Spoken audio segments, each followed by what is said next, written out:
আসসালামু আলাইকুম। উপন্যাস আমৃত্যু ভালোবাসি তোকে, পর্ব ৭৭। লেখনীতে সালমা চৌধুরী। যাই অফার করছি শুধু নাই করে যাচ্ছেন। আমার সাথে চলাচলে যার অস্বস্তি বোধ হয়, আমাকে যার অসহ্য লাগে, আমি তার থেকে দূরত্ব বজায় রেখে চলার চেষ্টা করি। বন্যা উদ্বিগ্ন কণ্ঠে শুধালো, আমি কি একবারও বলেছি আপনাকে অসহ্য লাগে, নাকি বলেছি আপনি আমার অস্বস্তির কারণ? তানভীর স্থির দৃষ্টিতে কিছুক্ষণ তাকিয়ে আকস্মাৎ হেসে বলল, চলো। কোথায়?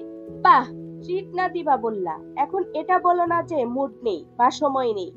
বন্যা ঠিক এই কথাটাই বলতে চেয়েছিল। মুখের কথাটা গিলে শান্ত স্বরে বলল, কি খাবেন? ঝালমুড়ি, ফুচকা, চটপটি, এনিথিং। বন্যা ভ্রু গুটিয়ে কিছুক্ষণ তাকিয়ে রইল, মনে মনে তানভীরকে অল্প স্বল্প বকেও নিল। মেঘ আর তার ভাইয়ের স্বভাব বিশেষ কোনো পার্থক্য নেই, দুজনই বেশ অভিমানী। মেঘ মেয়ে বলে অভিমানটা একটু বেশি প্রকাশ পায়। ঝালমুড়ি হাতে দুজনেই পাশাপাশি দুটা চেয়ারে বসা। এক প্লেট ফুচকা আর একটা চটপটিও অর্ডার দিয়েছে। তানভীর ঠান্ডা কণ্ঠে শুধালো, হঠাৎ আমাকে ট্রিট দেওয়ার কারণ কি? বন্যা ঢোক গিলে আস্তে করে বলল, সেদিন আপনাকে চা খেতে বলিনি বলে আপনার বোন আমায় কতগুলো কথা শুনিয়েছে, তাই আজ। তানভীর ভ্রু গুটিয়ে ধীর কণ্ঠে জানতে চাইল, বনু তোমায় কথা শুনিয়েছে? কি বলেছে? তানভীর নীরের দৃষ্টিতে তাকিয়ে আছে। তানভীরের দৃষ্টি দেখে বন্যা থম্মত খেয়ে হাসার চেষ্টা করলো।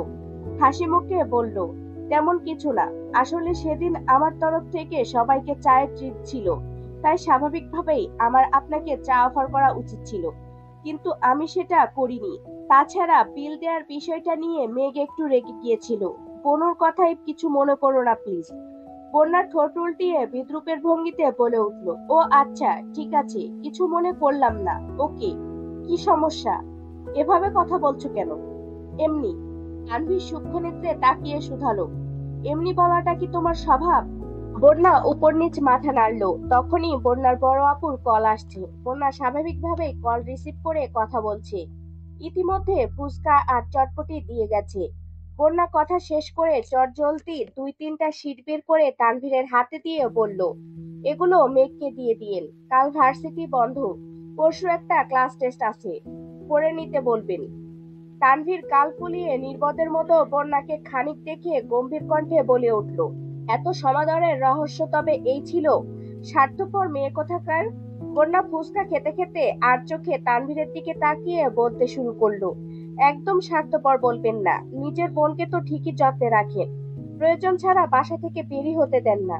দুই তিনটা সিটের জন্য এতটা রাস্তা পেরিয়ে আমাকে আপনাদের বাসায় যেতে হতো, আর নয়তো পিডিএফ দিতে হতো। সেই পিডিএফ আবার আমাকে প্রিন্ট আউট করে আনতে হতো। যেহেতু আপনাকে পেয়েছি, তাই আপনাকে দিয়ে দেওয়াটাই বেস্ট অপশন ছিল। আমি চাইলেই রাস্তায় থেকে দুইটা সিট আপনাকে ধরিয়ে দিয়ে চলে যেতে পারতাম। যদি সেই কাজটা করতাম তবে স্বার্থপর বলতে পারতেন। আমি আপনাকে ট্রিট অফার করলাম, 40 মিনিট সময় দিলাম, অতঃপর সেই সিটগুলো দিচ্ছি। তার থেকেও বড় কথা, সিটগুলো আপনার বোনের প্রয়োজন, তাহলে আমি স্বার্থপর কিভাবে হলাম? যেভাবে যুক্তি দেখিয়ে ঝগড়া করছো, আমার মনে হচ্ছে তোমার উদ্ভিদ বিজ্ঞান সাবজেক্ট না নিয়ে দর্শন সাবজেক্ট অনার্স করা উচিত ছিল। বন্যা ভ্রু কুঁচকে প্রশ্ন করলো, আমি ঝগড়া করছি? তানভীর ঠোঁট চেপে হেসে বলল, এটাকে অবশ্য ঝগড়া বলে না, তবে তর্কের বিবাদ বলা যায়। বন্যা সেসবে পাত্তা না দিয়ে ফুচকা খাচ্ছে। তানভীর টুকটাক ফুচকা খেতে পারলেও আর চটপটি নিয়েছে, কারণ এক প্লেট ফুচকা একা শেষ করা তানভীরের পক্ষে সম্ভব না। মেঘদের সাথে বের হলে মেঘ, মিম আর আদির থেকে অল্প কয়টা খায়, আজ আগে ভাগেই চটপটিটা বেছে নিয়েছে। বন্যা ফুচকা শেষ করে উঠতে উঠতে বলল, আপুদের জন্য একটা পার্সেল নিয়ে বিলটা দিয়ে আসছি, আপনি বসুন। তানভীর তৎক্ষণাৎ বলে উঠল, বিলটা আমি দেই? বন্যা রাগী রাগী মুখ করে তাকাতেই তানভীর ঢোক গিলে শান্ত কণ্ঠে বলল, ঠিক আছে, আমি বসছি, বিলটা তুমিই দিয়ে আসো। বন্যা মুচকি হেসে চলে গেছে। বিল দিয়ে এসে তানভীরের হাতের শীটগুলো আবারও দেখে নিল। পার্স আর শীটগুলো হাতে নিতে নিতে শীতল কণ্ঠে বলল, সরি, সময়ের অভাবে চা খাওয়াতে পারছি না, অন্য কোনো দিন খাওয়াবো ইনশাল্লাহ।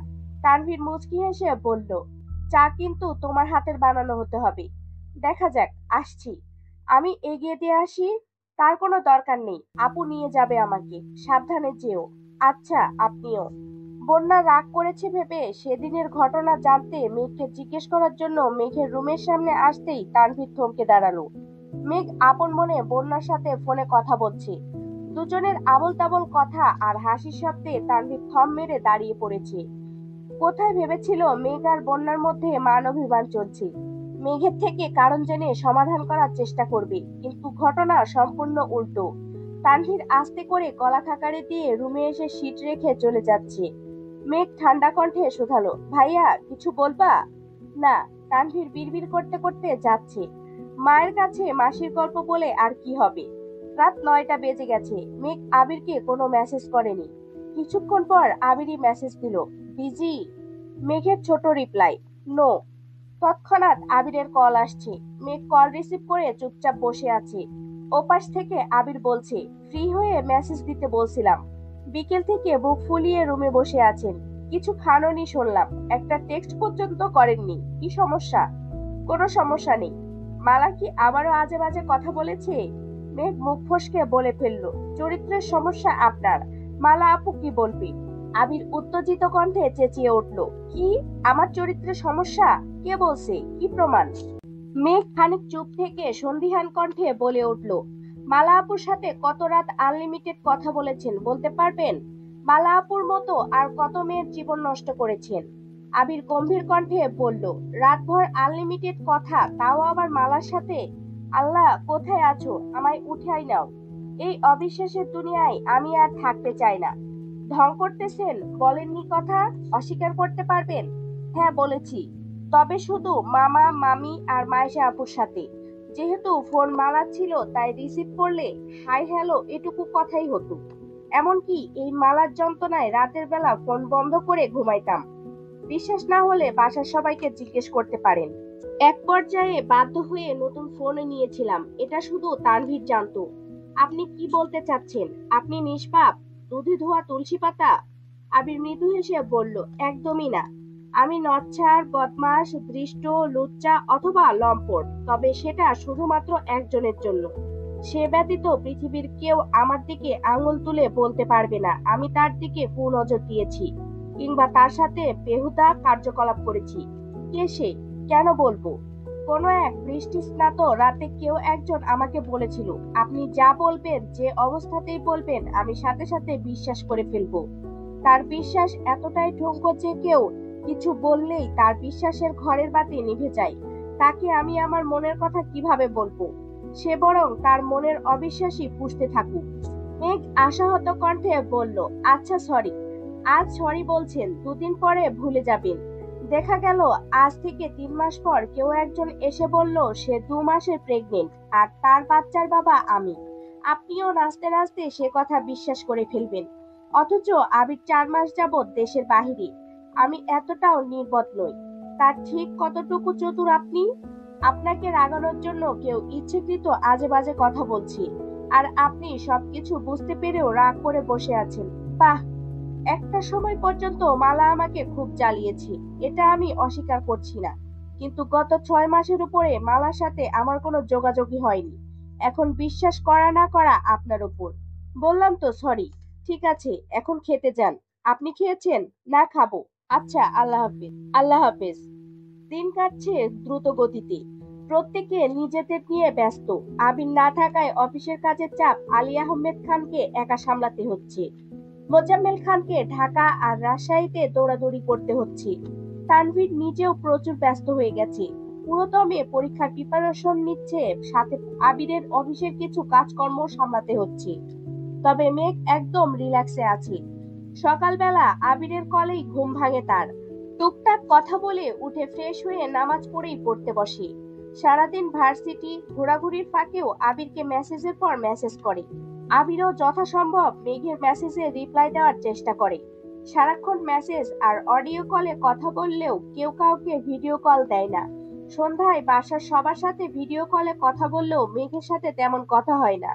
মেসেজে করা দুষ্টামির জন্য মেঘ লজ্জায় ভিডিও কলে আবিরের দিকে তাকাতেই পারে না। অন্যদিকে আবির কথা বলতে গেলে তুই, তুমি আর আপনি মিক্সড করে ফেলে। আশেপাশে মা, কাকিয়া, মিম আদি থাকে, মাঝে মাঝে আলী আহমেদ খানও থাকেন। সবার সামনে এভাবে কথা আটকে যাওয়া, মেঘের লাজুক চেহারা দেখে নিজেকে সংযত রাখতে না পারা, সবকিছুর জন্য ভিডিও কলে মেঘের সঙ্গে কথা বলতেই চায় না। মাসখানেক কেটে গেছে, তানভীরের ফাইনাল ইয়ারের পরীক্ষা চলছে। আজও পরীক্ষা আছে, তাই সময় মতো পরীক্ষা দিতে গেছে। মিমরাকেও বাসায় নেই। সারাদিন একা একা কিছুই ভালো লাগছে না মেঘের। আবিরের সঙ্গে দুপুরেই কথা হয়েছে, একটু পর মিটিং আছে বলে ঠিকমতো কথাও বলতে পারেনি। মেঘ ফোন হাতে নিয়ে নিচে যাচ্ছিল, তানভীরের রুম পর্যন্ত এসে হঠাৎই থেমে গেছে।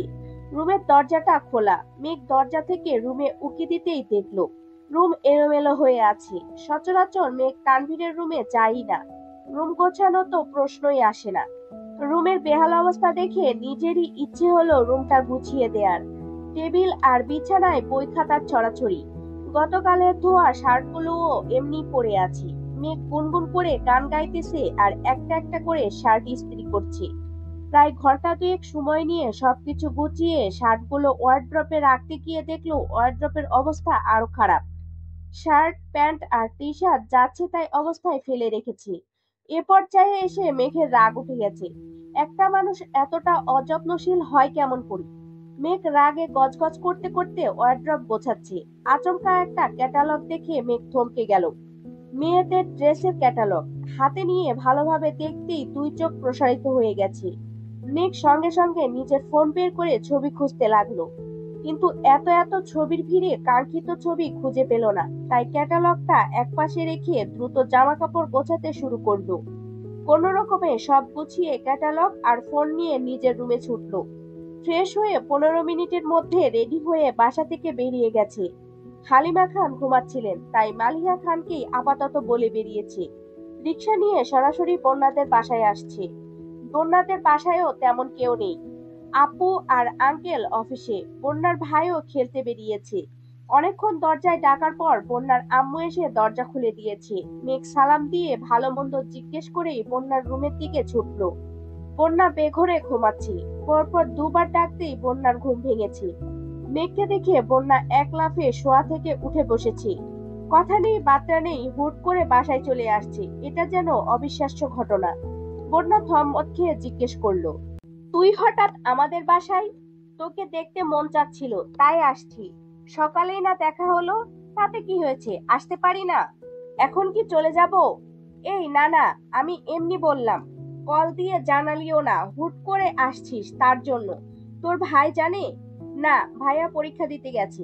আচ্ছা শোন, তোর ঈদের ড্রেসটা একটু বের কর তো, যেটা গিফট পাইছিলি। কেন? দেখবো একটু।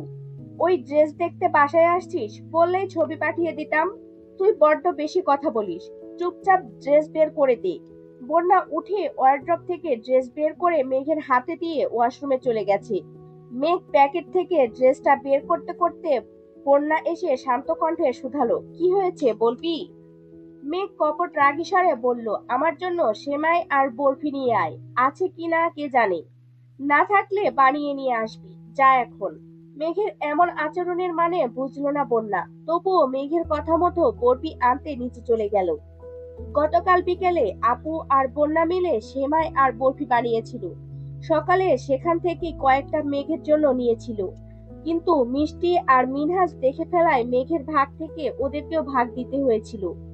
এদিকে মেঘ ড্রেসটা বিছানার ওপর ছড়িয়ে রেখে ব্যাগ থেকে সেই ক্যাটালগটা বের করে ভালোভাবে বড় করতে লাগলো। ক্যাটালগ আর ড্রেসে কালার ব্যতীত বিন্দুমাত্র পার্থক্য। মেঘের ঠোঁট জুড়ে মুচকি হাসি, দীর্ঘ নিঃশ্বাস ছেড়ে স্পষ্ট স্বরে বলে উঠল, ও আচ্ছা, বড়লোক বাপের ছেলেটা তবে আমার একমাত্র ভাই তানভীর খান ছিল? আমার চোখ ফাঁকি দিয়ে আমার বেস্ট ফ্রেন্ডকে গিফট পাঠানো? দাঁড়াও দেখাচ্ছি। মেঘ ক্যাটালগ ব্যাগে রেখে ড্রেসটা ভাঁজ করছে আর একা একাই বিড়বিড় করছে। এর মধ্যে বন্যা বরফি আর পিঠা নিয়ে আসছে। বন্যাকে দেখে মেঘ চুপ করে গেছে। বন্যার ড্রেস ওয়ার্ড্রপে রাখতে রাখতে বলল, তোর কি হয়েছে আজ? উত্তর না দিয়ে মেঘ প্রশ্ন করলো, এই ড্রেসের মালিকের সন্ধান পেয়েছিলি? না, সন্ধান পেলে তোকে অবশ্যই জানাতাম। মেঘ খাচ্ছে আর আনমনে হাবিজাবি ভাবছে। বন্যা একা একাই কথা বলছে, কিন্তু সেসব কথা মেঘের মস্তিষ্কে ঢুকছে না। বন্যার আম্মু ডাকছে শুনে বন্যা আবারও নিচে গেল। মেঘের মস্তিষ্কে দ্বিধাদ্বন্দ্বের আনাগোনা চলছে। এই ড্রেস তানভীর পাঠিয়েছে, এটা 100% শিওর।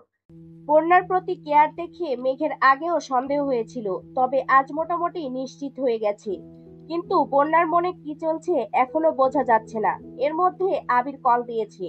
মেঘ কল রিসিভ করে উত্তেজিত কণ্ঠে বলল, আসসালামু আলাইকুম। ওয়ালাইকুম আসসালাম। কি ব্যাপার? কোথায় আপনি? বন্যাদের বাসায় আসছি। কেন? গুরুত্বপূর্ণ কাজ ছিল। কি কাজ বলা যায়? আপনি জানেন?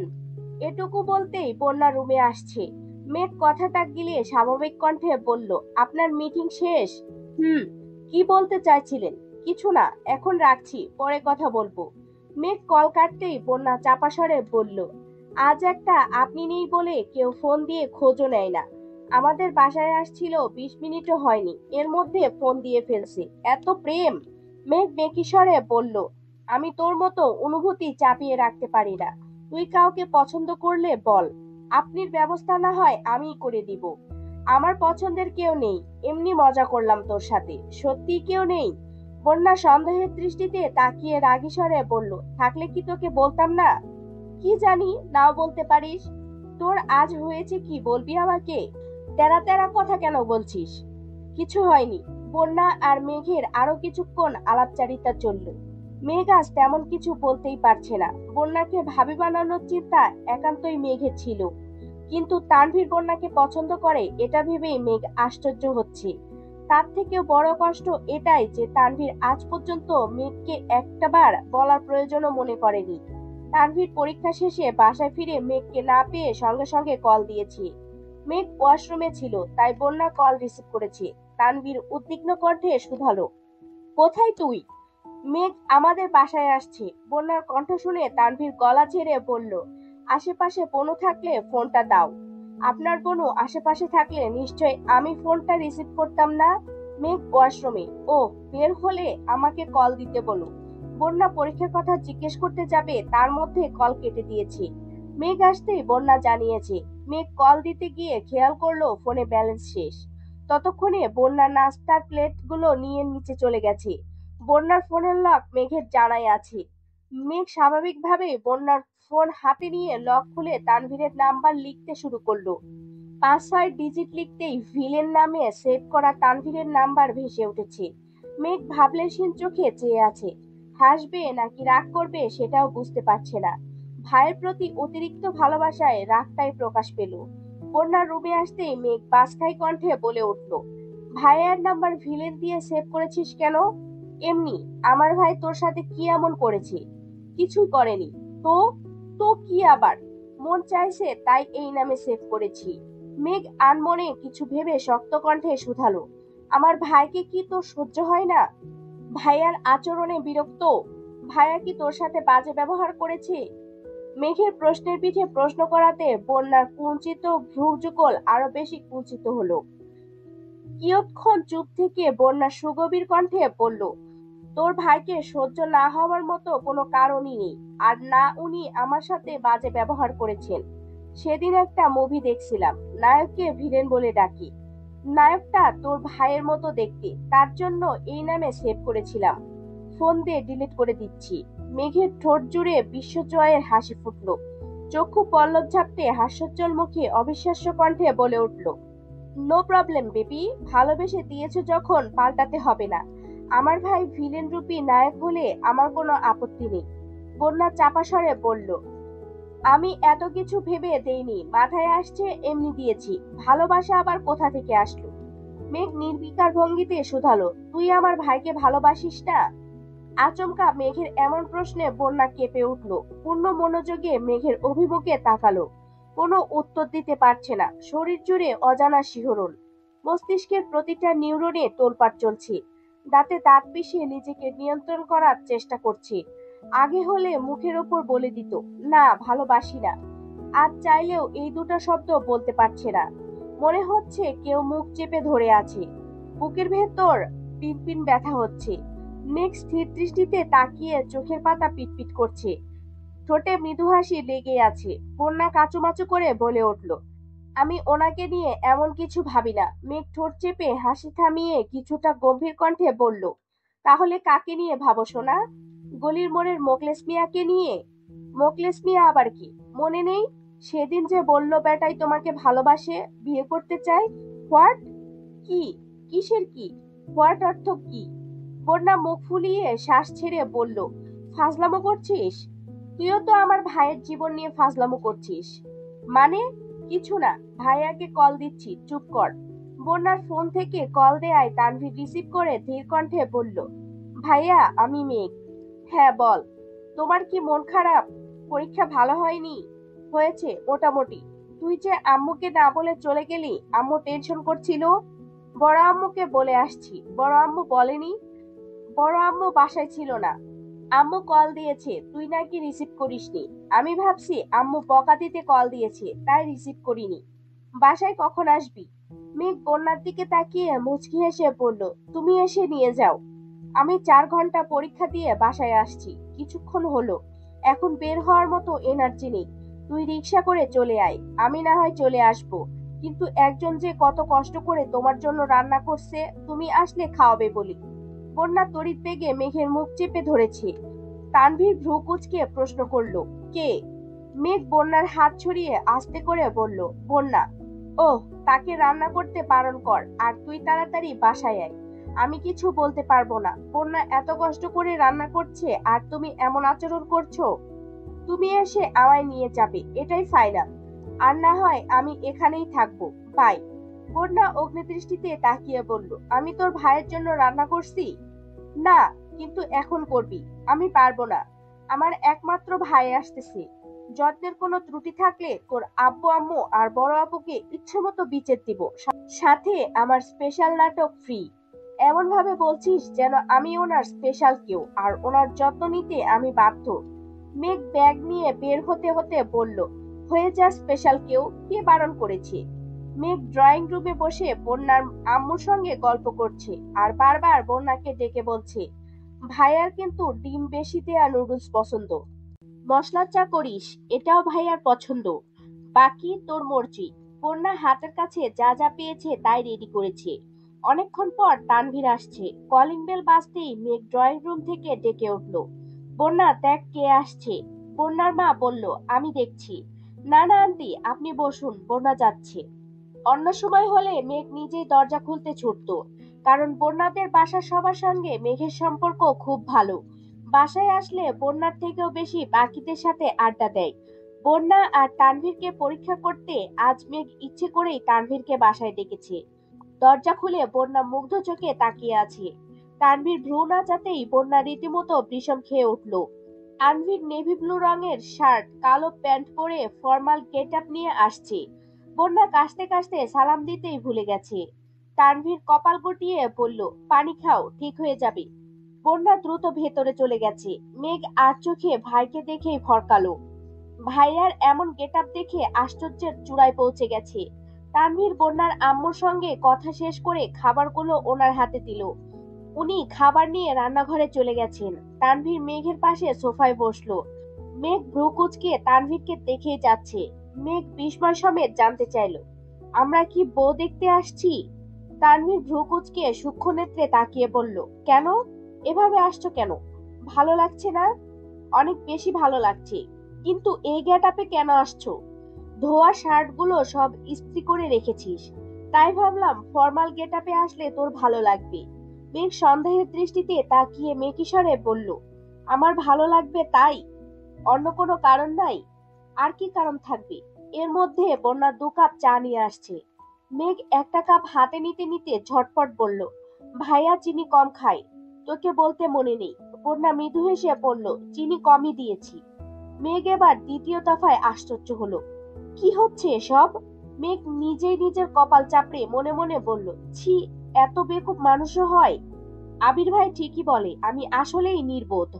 আমি তাদের মেলানোর জন্য ঝড় তুফানের সঙ্গে যুদ্ধ করছি, এদিকে তারা অলরেডি মনে মনে দুজনের প্রেমে হাবুডুবু খাচ্ছে। বাহ, অসাধারণ। তানভীর চা খাচ্ছে, বন্যা রান্নাঘরের দরজা থেকে নির্গুণ দৃষ্টিতে তানভীরকে দেখছে। ফর্মাল ড্রেসে সব ছেলেদের অন্যরকম সুন্দর লাগে। বন্যা না চাইতেও বারবার তানভীরের প্রতি দৃষ্টি আটকাচ্ছে। বুকের ভেতর হৃৎপিণ্ডটা প্রচন্ড বেগে ওঠানামা করছে। কানের লতি গরম হয়ে গেছে। মেঘ চা শেষ করে কাপ রাখতে গিয়ে বন্যার দিকে নজর পড়ল। মেঘ মনে মনে বিড়বিড় করলো, আর একবার বলিস শুধু আমার ভাইকে ভালোবাসিস না, এমন মায়ের দিব কাঁদতে কাঁদতে বলবি আই লাভ তানভীর। তানভীর তাকাতেই বন্যার সঙ্গে চোখাচোখি হলো। বন্যা থম্বত খেয়ে চোখ নামিয়ে সরে গেছে। তানভীর আর চোখে চেয়ে আছে, ঠোঁটের কোণে মৃদু হাসি ফুটলো। মেঘ সারা বেলা বন্যা আর তানভীরের কর্মকাণ্ড দেখলো আর একা একাই বিড়বিড় করলো। খাওয়া দাওয়া শেষে আন্টির থেকে বিদায় নিয়ে মেঘ আর তানভীর বেরিয়ে পড়েছে। বন্যাও পেছন পেছন যাচ্ছে। তানভীর কিছুটা সামনে গিয়ে হঠাৎ থমকে দাঁড়ালো। পেছন ফিরে সরাসরি বন্যার দিকে নীরের দৃষ্টিতে তাকিয়ে প্রশ্ন করলো, তখন আমার দিকে এভাবে তাকিয়েছিলে কেন?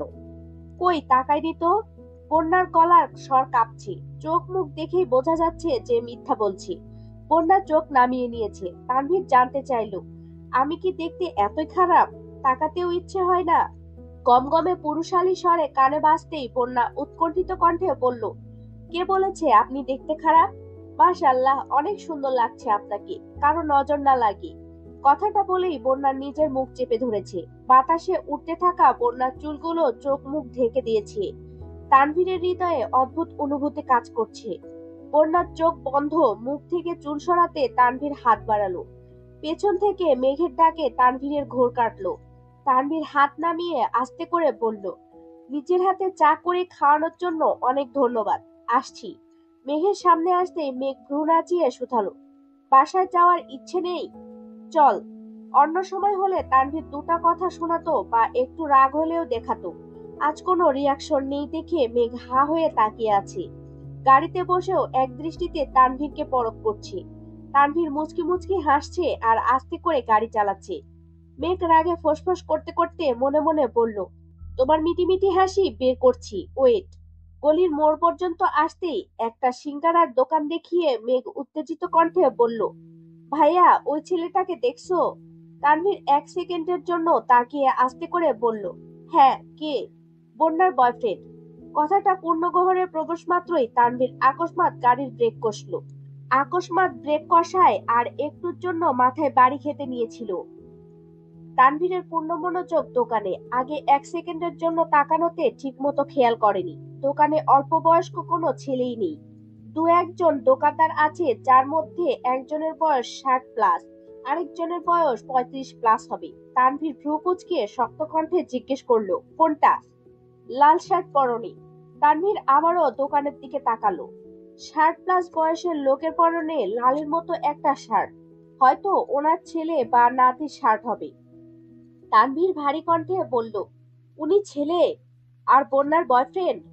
অবশ্যই, তুমি বিশ্বাস করো না? চলো, আমাকে দেখলেই শালি শালি ডাকবে, দেখো। এমনকি সিঙ্গারার দামও নিবে না। কেন? বারে, বন্যাকে ওনার ভালো লাগে, বিয়ে করতে চাই। আমি বন্যার বেস্ট ফ্রেন্ড শুনে আমাকেও ফ্রিতে সিঙ্গারা খাইয়েছে। ওনার নাম মোকলেস মিয়া, বয়স 67।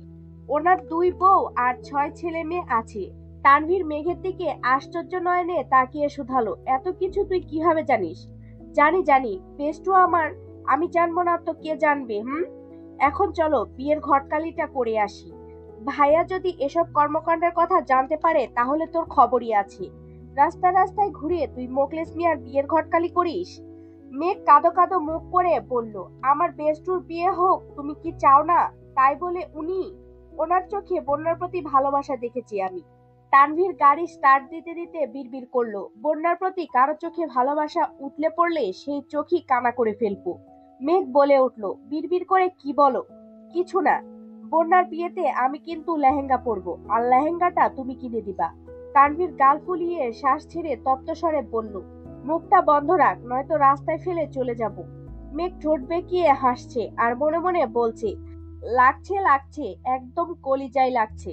তানভীর পুরো রাস্তা গাল ফুলিয়ে রেখেছে। মেঘ তানভীরকে জ্বালানোর জন্য বন্যাকে কল দিল। বন্যা কল রিসিভ করতেই মেঘ বলল, দুলা ভাইয়ের মনটা বোধহয় খারাপ, তুই একটু দেখা করে যাস। তানভীর আবারও ব্রেক কষলো। অগ্নিদৃষ্টিতে মেঘের দিকে তাকিয়ে আছে। মেঘ আর চোখে তানভীরের ভাব দেখে অন্যদিকে মুখ ঘুরিয়ে নিয়েছে। বন্যা হুঙ্কার দিয়ে উঠল, দুলাভাই কে আবার? মোকলেস দুলাভাইয়ের কথা বলছি, রাখ ফোন। বন্যা কল কেটে দিয়েছে। মেঘ তানভীরের দিকে তাকিয়ে দাঁত কেলিয়ে হেসে বলল, যাবে? তানভীরের রক্তাভ দু চোখ। শ্বাস ছেড়ে বলিষ্ঠ কণ্ঠে বলল, দাফার। মানে মাথা মোটা বা মূর্খ মানুষ। মেঘ ঠোঁট বেঁকিয়ে ভেংচি কেটে শান্ত স্বরে জবাব দিল, আর তুমি দাফারের ভাই। তানভীর নিজের রাগ নিয়ন্ত্রণ করে আবারও গাড়ি চালানোতে মনোযোগ দিল। 2 মিনিট পর মেঘ তানভীরকে শুনিয়ে শুনিয়ে গান গাচ্ছে। ফুল ফোটে শাখায় শাখায়, ব্যথা ধরে বুকে, কি প্রেমেতে মন মাতাইলা, অশ্রু ঝরে চোখে। আমার আসমান করে আন্ধার, সুখের নিদ্রা হবে কি তোমার, বন্ধু আমায় ছাড়া। তানভীর রাগান্বিত কণ্ঠে হুঙ্কার দিল, চুপ থাকতে বলছি। আমার বন্ধুর বিয়ে হয়ে গেলে আমায় ছেড়ে চলে যাবে, আমি কি কাঁদবো না? একটু গানও গাইবো না? এত খারাপ কেন তুমি? দেখ, 4 ঘন্টা পরীক্ষা দিয়ে আসছি, মাথা এমনিতেই গরম আছে, বেশি কথা বলবি না, ঠিক আছে? মেঘের মতো উড়ে উড়ে অন্তরটারে খালি করে করলা দিশেহারা। তানভীর তাকাতেই মেঘ মুখ চেপে বলল, আমার কোনো দোষ নাই, নিজে থেকেই গান বের হচ্ছে। তানভীর কয়েক সেকেন্ড তাকিয়ে থেকে ভগ্ন হৃদয় নিয়ে গাড়ি চালানোতে মনোযোগ দিল। বাসায় ঢুকতেই আলী আহমেদ খানের সঙ্গে দেখা। আলী আহমেদ খান হাসি মুখে জিজ্ঞেস করলেন, দুই ভাই বোন সেজেগুজে কোথায় গিয়েছিলে? আমার বান্ধবীর বাসায় গিয়েছিলাম, আর ভাইয়া আমাকে আনতে গিয়েছিল। ঠিক আছে, যাও। মেঘ ব্যাগ ঘোরাতে ঘোরাতে ভেতরে চলে গেছে।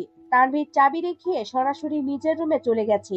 মাগরিবের পরপরই আবিরের কল আসছে। মেঘ কল রিসিভ করতেই আবির জিজ্ঞেস করলো, বাসায় আসছিস? জি। কি করছিস? আপনাকে একটা কথা বলার ছিল। হ্যাঁ বল। কিছু একটা ভেবে মেঘ আবারও থেমে গেল। আস্তে করে বলল, কিছু না। কোনো সমস্যা? না, পরে জানাবো আপনাকে। অপেক্ষায় রইলাম। মেঘ ঘন্টা দুয়েক পর নিচে আসছে। মিমরা না থাকায় বাসাটা ফাঁকা ফাঁকা লাগছে। আলী আহমেদ খান আজ একটু তাড়াতাড়ি শুয়ে পড়েছেন। হালিমা খান আর মালিহা খান সোফায় বসে গল্প করছেন। মেঘ হালিমা খানের কোলে মাথা রেখে শুয়ে শুয়ে টিভি দেখছে। তানভীর সন্ধ্যা থেকে বাসায় নেই। বেশ কিছুক্ষণ যাবৎ আবির মেঘকে মেসেজ কল দিচ্ছি।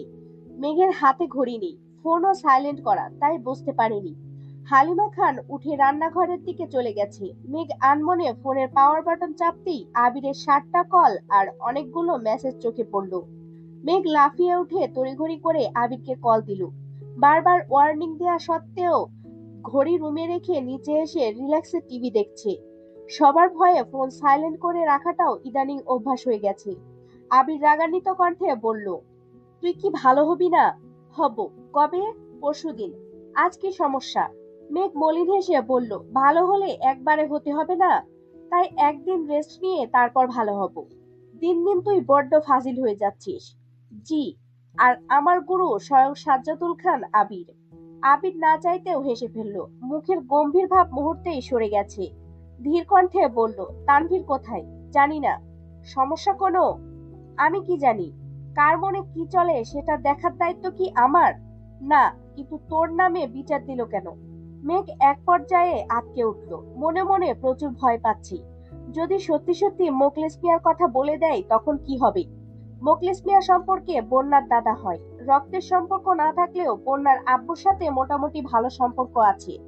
কিছুদিন আগে মেঘ এমনিতেই বন্যাদের বাসায় গিয়েছিল। তখন মোখলেস মিয়া ওদের ডেকে সিঙ্গারা আর পেঁয়াজু খাইয়েছিল। সেখানেই মজার ছলে বন্যাকে বিয়ের কথা বলেছিল। বন্যা আর মেঘ সে কথা বেমালুম ভুলেই গিয়েছিল। তবে আজ বন্যাদের বাসায় যাওয়ার সময় আবারও সেই মোখলেস মিয়ার সাথে দেখা। শালি শালি ডেকে রিক্সা থামিয়ে মেঘের খোঁজ খবর নিয়েছি। ওনার কথা মাথায় ছিল বলে তানভীরকে রাগানোর জন্য ইচ্ছে করেই ওনার বিয়ের ঘটকালির ব্যাপারে বলছি।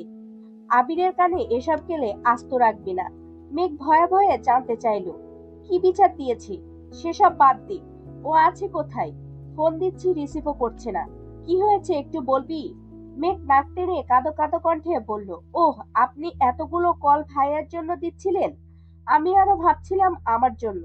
ভাইয়া বাসায় আসলে জানাবো আপনাকে। বাই। কল কাটলে স্বপ্নে এসে থাপ্পড় দিব বলে রাখলাম। স্বপ্নে আমায় থাপ্পড় না দিয়ে টর্চ লাইট দিয়ে নিজের ভাইকে খুঁজতে থাকুন, সেটা বেশি কাজে দিবি। এই বাড়ির সবাই স্বার্থপর, শুধু নিজের স্বার্থ বোঝে। আপনার লেকচার হলে অনুগ্রহ করে বলুন কি হয়েছে। বন্যার কিছু হয়েছে? বাহ বাহ, অসাধারণ। এখন বন্যার খোঁজও নিচ্ছেন, অথচ আমি জলজান্ত একটা মানুষ 8 মিনিট 42 সেকেন্ড যাবৎ কথা বলছি, আমাকে একটাবার জিজ্ঞেস করলেন না আমি ঠিক আছি কিনা। আল্লাহ, ওনার আগে আমায় উঠাই নিও। স্বার্থপর দুনিয়ায় আমিও আর থাকতে চাই না। আবির শ্বাস ছেড়ে গম্ভীর কণ্ঠে বলতে শুরু করলো, আর যাই করিস না কেন, তানভীরের পরীক্ষা চলছে, বিষয়টা মাথায় রাখিস। এমনিতেই পড়াশোনা করে না, পরীক্ষাগুলো ভালোভাবে শেষ করতে পারলে অন্ততপক্ষে অনার্স পাস তো করতে পারবে। যার ভাই তার খবর নাই, আরেকজনের চিন্তায় ঘুম আসে না। এত দুশ্চিন্তা করে কি করবেন শুনি? কেজি দরে দুশ্চিন্তা বিক্রি করবেন? তার থেকে বরং আমার ওপর ছেড়ে দেন, আমি সবকিছু দেখে নিব। রিল্যাক্সে ঘুমান আপনি।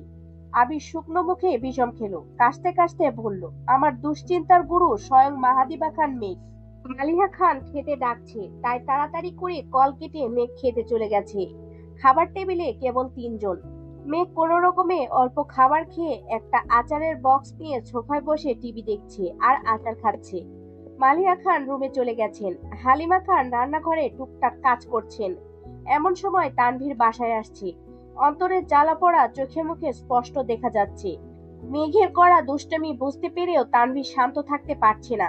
তানভীরকে দেখেই হালিমা খান রান্নাঘর থেকে বলে উঠলেন, তুই কি একটু শান্তি দিবি না আমাকে? পরীক্ষা দিয়ে আসছিস, কিছু খাসনি, তোকে নিয়ে আর কত টেনশন করব। তানভীর এক পলক তাকিয়ে মাথা নিচু করে চলে যাচ্ছে। মেঘ তানভীরকে দেখেই উচ্চ স্বরে বলে উঠল, আম্মু তুমি রিল্যাক্সে থাকতে পারো। সঙ্গে সঙ্গে তানভীরকে শুনিয়ে শুনিয়ে আস্তে করে বলল, কারণ ভাইয়ার জন্য চিন্তা করার মানুষ আছে। তানভীর সিঁড়ি দিয়ে উঠতে উঠতে ফিরে তাকালো, চিপিয়ে চিপিয়ে বিড়বিড় করতে করতে রুমে চলে গেছে। একসময় তানভীর নিজেই মালিহা খানকে রিল্যাক্সে থাকতে বলেছিল। আবিরের জন্য চিন্তা করার মানুষ আছে শুনে সেদিন মেঘের মনের আকাশে মেঘ জমেছিল। তাই আজ মেঘ ইচ্ছে করেই ভাইকে রাগাচ্ছে। সকাল 11টার উপরে বেজে গেছে, অথচ তানভীরের খবর নেই। শুক্রবার বলে কেউ তেমন কিছু বলছেও না। মেঘ দুবার খেতে গিয়েও ফিরে আসছে। ভাইকে রাগিয়ে একা খেতেও ইচ্ছে করছে না। তানভীর গত রাতেও খায়নি। অনেকক্ষণ ডাকার পর তানভীর রুমের দরজা খুলে দিয়েছে। মেঘ ভ্রু গুটিয়ে আহ্লাদি কণ্ঠে বলল, বিরিয়ানি খাবা? না, আমি রান্না করেছি। খিদে নেই।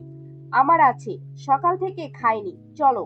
রাত থেকে খাওয়া নেই, ঝগড়া করার মতো এত এনার্জিও নেই। তাই তানভীর শান্ত স্বরে বলল, ফ্রেশ হয়ে আসছি। তোমার ফোনের লকটা খুলে দিয়ে যাও। কেন? আমার ফোনে ব্যালেন্স নেই। তানভীর ফোনের লক খুলে মেঘকে ফোন দিয়ে ওয়াশরুমে চলে গেছে। মেঘ তড়িঘড়ি করে বন্যার নাম্বার খুঁজতে লাগলো। বন্যা, মেঘস ফ্রেন্ডস, বন্যাস ফ্রেন্ড, সব নামে খুঁজে ফেলেছি, তবুও পাচ্ছি না। বন্যার নাম্বার পুরোটা মুখস্থ নেই। তাই চটজলদি নিজের রুমে গিয়ে ফোন থেকে বন্যার নাম্বার বের করে কয়েকটা ডিজিট লিখতেই মিস ইগোইস্টিক নাম আসছে। এমন নাম দেখে মেঘ নিজেই অজান্তেই হেসে ফেলল। মেঘ আনমনে বলে উঠল, আবির ভাইয়ের ফোনে আমার নাম্বার কি নামে সেভ করা? মেঘ রুম থেকে বের হতে হতে বন্যাকে কল দিল। বন্যা রিসিভ করে স্বাভাবিকভাবে সালাম দিল। মেঘ মুড নিয়ে বলল, ওয়ালাইকুম আসসালাম, কেমন আছেন? জি ভালো, তুই ওনার নাম্বার থেকে কল কেন দিয়েছিস? মেঘ শীতল কণ্ঠে বলল, ভাইয়া অসুস্থ হয়ে গেছে। বন্যা উদ্বিগ্ন কণ্ঠে শুধালো, কি হয়েছে ওনার? তোদের বাসায় চা খেতে গিয়ে একটা 1 গ্রামের পিঁপড়া খেয়েছিল। পিঁপড়াটা যেতে যেতে গলায় একটা কামড়ও দিয়েছে। আমি বারবার বলেছি বেশি করে পানি খেতে, কিন্তু ভাইয়া পানি না খেয়ে অপলক দৃষ্টিতে কোনো দিকে তাকিয়ে হা করে বসেছিল, যাতে পিঁপড়াটা হেঁটে হেঁটে বেরিয়ে আসে। কিন্তু এত ফাজিল পিঁপড়া পেয়ে তো হলোই না, উল্টো ভাইয়ার হৃদয়ে গিয়ে ঢুকে পড়েছে। গতকাল বিকেল থেকে হৃদয়ে অনবরত কামড়াচ্ছে। আমার ভাইয়ের কোমল হৃদয়টা কামড়ে ছিদ্র করে ফেলেছে। দেশে বন্যা হোক বা না হোক, আমার ভাইয়ের হৃদয়ে বন্যা নিশ্চিত। পিঁপড়া বলতে বন্যার প্রতি তানভীরের প্রেমানুভূতি বোঝানো হয়েছে। কি আবোল তাবোল কথা বলছিস? এটা আবার কেমন রোগ? আবোল তাবোল না রে ভাইয়া, রাতে মাথা ঘুরে বিছানায় পড়ে গেছিল। 12 ঘন্টা বেহুশ ছিল। মিন ঘুমেছিল, মাত্র হুঁশ আসছে, সজাগ হয়েছে। এগুলো রোগ লক্ষণ। 16 ঘন্টা না খেয়ে থাকা, টানা 12 ঘন্টা ঘুমানো কি স্বাভাবিক মনে হচ্ছে তোর? তো এখন কি করব? এই রোগের চিকিৎসা মনে হয় এখনো আবিষ্কৃত হয়নি। কারো হৃদয়ে। তানভীর বেরিয়ে এসে ভ্রু কুঁচকে প্রশ্ন করলো, কোন রোগের চিকিৎসা আবিষ্কৃত হয়নি?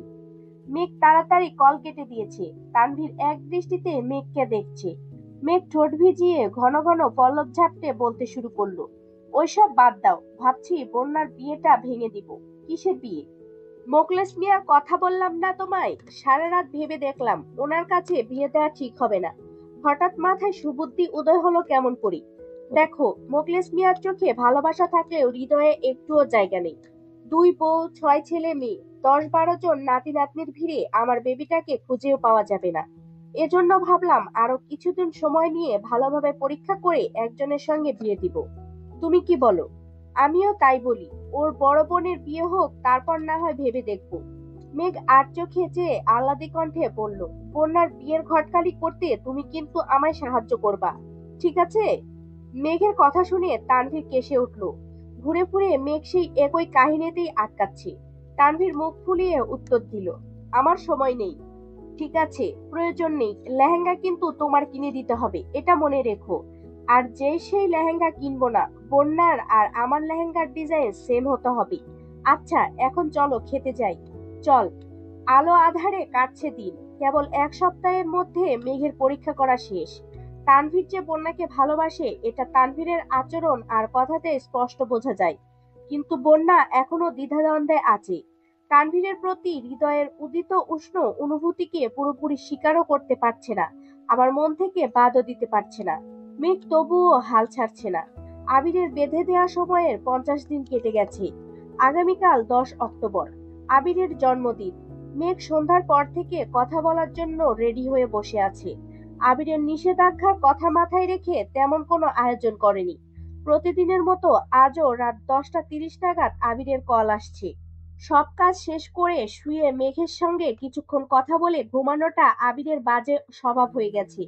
অন্যদিকে কিছুক্ষণ কথা বলেই মেঘ কল কেটে দেয়, তবে আজ তার ব্যতিক্রম।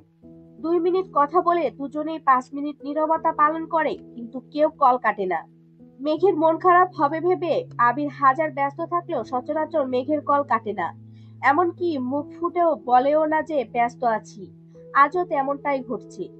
বাংলাদেশের সঙ্গে সময়ের পার্থক্য মোটামুটি 2 ঘন্টা হওয়ায় এখানে 11টা 45 বাজায়, সেখানে স্বাভাবিকভাবেই রাত 1টা 45 বেজে গেছে। মেঘ আপন মনে গল্প করছে, আর আবির মনোযোগী শ্রোতার মতো মেঘের সব কথা শুনছে। প্রয়োজনে নিজেও অল্প স্বল্প উত্তর দিচ্ছে। রাত ঠিক 12টা বাজতেই মেঘ মোলায়েম কণ্ঠে বলতে শুরু করলো, আপনি আমার চঞ্চল হৃদয়ের এক টুকরো সিদ্ধি, পরিত্যক্ত সাপদ সংকুলনের মোহগ্রস্ত দিনলিপি, চরাঞ্চলে জন্মানো শরতের শুভ্রতার প্রতীক, ভোরের শিশির ভেজা ঘাসে শিউলি ফুলের বৈচিত্র্যময় কমরের মতন আপনার জন্মদিন অনুষঙ্গের উষ্ণতায় ছেয়ে যাক, আপনার সকল অপূর্ণ ইচ্ছে পূর্ণতা পাক, শুভ জন্মদিন। আবির একদম নিস্তব্ধ হয়ে গেছে। নিজের জন্মদিনের কথা মনেই ছিল না তার। মেঘের মায়াভরা কান্নাজড়িত কণ্ঠে শুনে আবিরের দৃষ্টি ঘোলাটে হয়ে গেছে। মেঘ উবু হয়ে শুয়ে ফুপিয়ে ফুপিয়ে কাঁদছে। মেঘের কান্নার শব্দে আবিরের অন্তরাত্মা শুকিয়ে যাওয়ার অবস্থা। মাসখানেক মেঘের আচরণে বিন্দুমাত্র খারাপ লাগা প্রকাশ পায়নি। সারাক্ষণ উল্লাস আর খুনসুটিতেই মেতে থাকতো। অপ্রসন্ন হৃদয়ের ভাঁজে জমতে থাকা অজস্র অভিমানগুলো জাহির করতে একটা পুরুষ্ঠ বক্ষস্থল প্রয়োজন, মোহমায়ায় জড়ানো একটা বিশ্বস্ত বুক। মেঘের কান্নার শব্দে দিশেহারা আবির শীতল কণ্ঠে শুধালো,